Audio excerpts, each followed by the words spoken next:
Good morning, everyone. I am coming to you from Overcast, Florida, and today I'm going to tell you what probate is and what it legally does.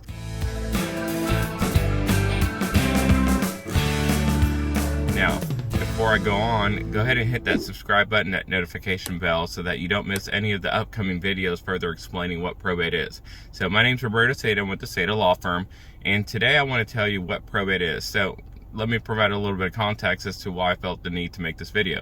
Earlier this week, I was meeting with a potential estate planning client, and so when I was reviewing their worksheet, one of the things that they noted is that they wanted to avoid probate.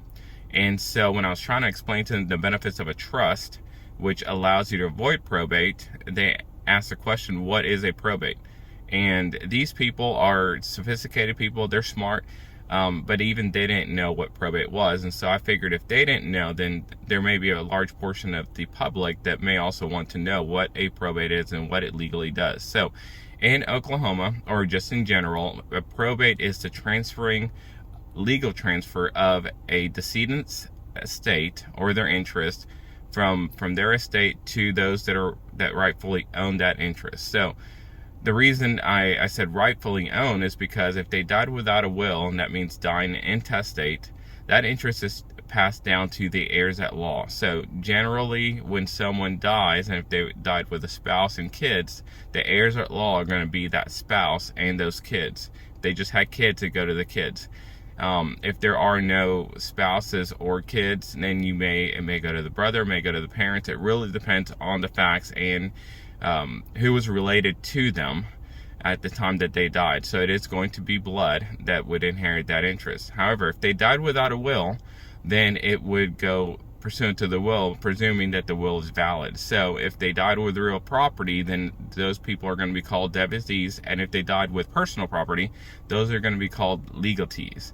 So the probate, you open up probate to actually have the court determine who is entitled to that interest.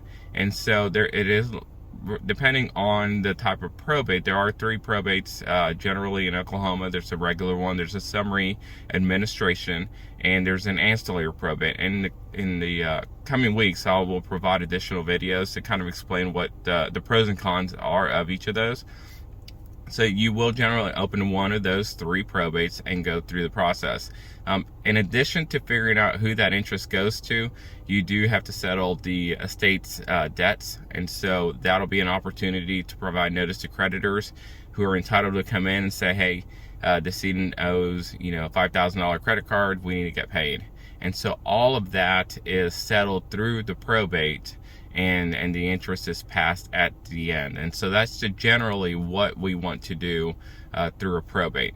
A lot of times probate is required in real property. And so I get a lot of probate referrals where they have done a title examination, and lo and behold, the husband, it was owned by husband and wife, and the husband died years ago, and the wife owned the other half.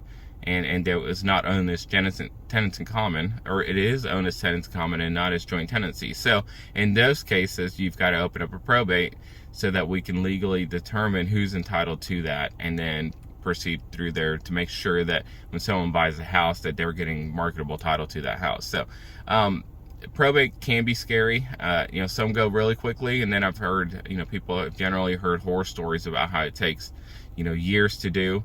And a lot of money, and I certainly have experienced that from the standpoint of representing the estate, where we're tens of thousands of dollars at this point.